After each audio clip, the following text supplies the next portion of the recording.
హెచ్చించు వాడవును, అందరికి బలమిచ్చు వాడవు నీవే. స్తోత్రం చెప్పండి గట్టిగా, చెప్పండి గట్టిగా హల్లెలూయా. హెచ్చించేది ఎవరండి? మనల్ని చెప్పాలి. మనల్ని హెచ్చించేది ఎవరండి? దేవుడు. దేవుని చేత హెచ్చించబడాలి. దేవుడు మనల్ని ఘనపరచాలి. దేవుడు మనల్ని గొప్ప చేయాలి. దేవుడు మనల్ని హెచ్చించాలి. కొందరు తమను తామే హెచ్చించుకుంటుంటారు.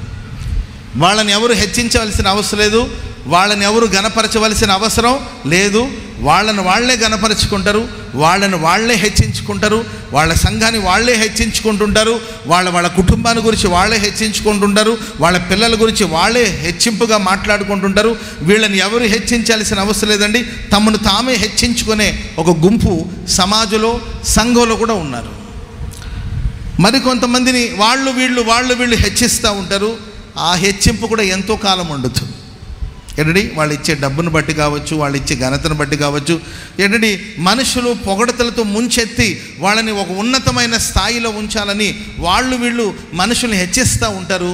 మంచి స్వభావం కానీ వాళ్ళకి లేకపోతే, మంచి గుణం కానీ లేకపోతే, మంచితనం లేకపోతే ఆ స్థానంలో వాళ్ళు ఎంతో కాలం నిలబడరండి, ఖచ్చితంగా కూలిపోతారు. హెచ్చించిన చేతులే మనల్ని దించేయచ్చు, ఘనపరిచిన చేతులే మనల్ని అవమానపరచవచ్చు. గొప్పగా మాట్లాడిన నోరే మనల్ని గురించి చెడ్డగా మాట్లాడవచ్చు, ఘనంగా మాట్లాడిన నోరే మనల్ని ఘనహీనపరచవచ్చు. ప్రియులరా, ఇది మనుషుల వల్ల హెచ్చింపు. మూడోదిగా ప్రియులరా, మనం ఆరాధిస్తున్న దేవుడు మనల్ని హెచ్చిస్తాడు. చప్పట్లు కూడా అందరూ గట్టిగా గట్టిగా గట్టిగా.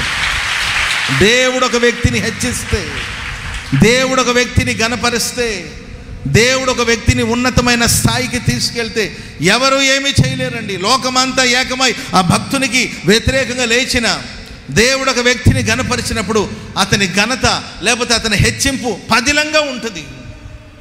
దావీదు భక్తుడు దేవుని సన్నిధిలో వచ్చి ఇలా ప్రార్థన చేస్తాడు, ఇంతగా నన్ను హెచ్చించటకు నేను ఎంతటి వాడను, నా ఇల్లు ఏ పాటిది.